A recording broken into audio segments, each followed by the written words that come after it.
Iran যুক্তরাষ্ট্রের চলমান যুদ্ধ থামাতে সই হওয়া সমঝোতা স্মারকের মেয়াদ শেষ হচ্ছে আজ, কিন্তু যুদ্ধ বন্ধের সেই সমঝোতা এখন কার্যত অকার্যকর।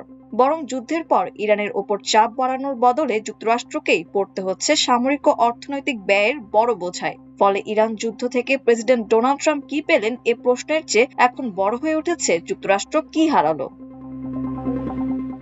৩ মাসের বেশি ধরে চলা এই যুদ্ধে যুক্তরাষ্ট্র বিপুল সামরিক শক্তি ব্যবহার করেছে। ইরানের ক্ষেপণাস্ত্র ও ড্রোন হামলা ঠেকাতে যুক্তরাষ্ট্রকে ব্যাপকভাবে ব্যবহার করতে হয়েছে বিমান প্রতিরক্ষা ব্যবস্থা, যুদ্ধ বিমান, রণতরী ও অন্যান্য সামরিক সরঞ্জাম। কিন্তু যুদ্ধ যত গড়িয়েছে ততই স্পষ্ট হয়েছে ইরানকে দ্রুত চাপে ফেলে কাঙ্ক্ষিত রাজনৈতিক ফল আদায় করা সহজ হয়নি। সমঝোতা অনুযায়ী ইরানের ওপর থেকে নিষেধাজ্ঞা প্রত্যাহার, নৌ অবরোধ তুলে নেওয়া এবং দেশটির পুনর্গঠনে বড় অঙ্কের অর্থনৈতিক সহায়তার উদ্যোগ নেওয়ার কথা ছিল যুক্তরাষ্ট্রের, কিন্তু এসব প্রতিশ্রুতির বড় অংশই বাস্তবায়িত হয়নি।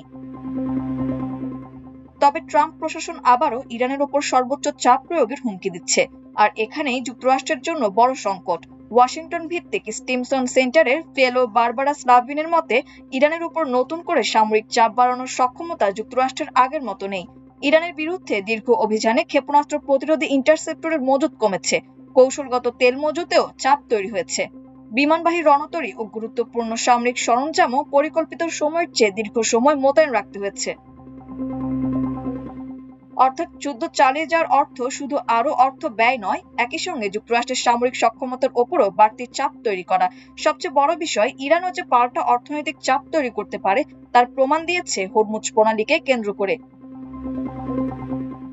বিশ্বের অন্যতম গুরুত্বপূর্ণ জ্বালানি পরিবহন পথ হরমুজে জাহাজ চলাচল ব্যাহত হলে শুধু ইরান নয়, বৈশ্বিক অর্থনীতিতেও তার প্রভাব পড়ে। তেলের সরবরাহ ও মূল্য নিয়ে নতুন অনিশ্চয়তা তৈরি হয়। ফলে ইরানকে চাপে ফেলতে গিয়ে ওয়াশিংটনকেও আন্তর্জাতিক বাজারের ঝুঁকি মোকাবিলা করতে হচ্ছে। এর মধ্যে ট্রাম্পের হরমুজ প্রণালীকে যুক্তরাষ্ট্রের ভূখণ্ড ঘোষণার হুমকিও পরিস্থিতিকে আরো জটিল করেছে। এমন বক্তব্য কূটনৈতিক সমাধানের পথ সহজ করার বদলে নতুন সংঘাতের সম্ভাবনাই বাড়াচ্ছে। অন্যদিকে ইরানের অবস্থানও কঠোর হচ্ছে। তেহরান মনে করছে যুক্তরাষ্ট্র সমঝোতার প্রতিশ্রুতি পূরণ করেনি। ফলে নতুন আলোচনা শুরু হলে ইরান আরো বেশি দাবি নিয়ে আলোচনার টেবিলে বসতে পারে। গাজার যুদ্ধ বন্ধ, নিষেধাজ্ঞা প্রত্যাহার, ইয়েমেনের ওপর অবরোধ তুলে নেওয়া কিংবা ইসরায়েলের পারমাণবিক কর্মসূচি নিয়েও দাবি তুলতে পারে তেহরান।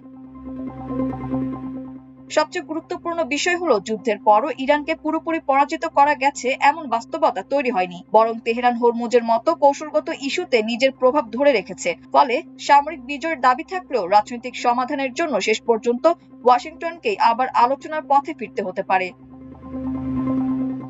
বারবারা স্লাভিনের ধারণা, শেষ পর্যন্ত একটি নতুন চুক্তির মাধ্যমে এই সংকটের সমাধান হতে পারে। এমনকি যুক্তরাষ্ট্রের মধ্যবর্তী নির্বাচনের পর সেই সমঝোতার সম্ভাবনা বেশি হতে পারে। মাল্টিমিডিয়া ডেস্ক, আমার দেশ।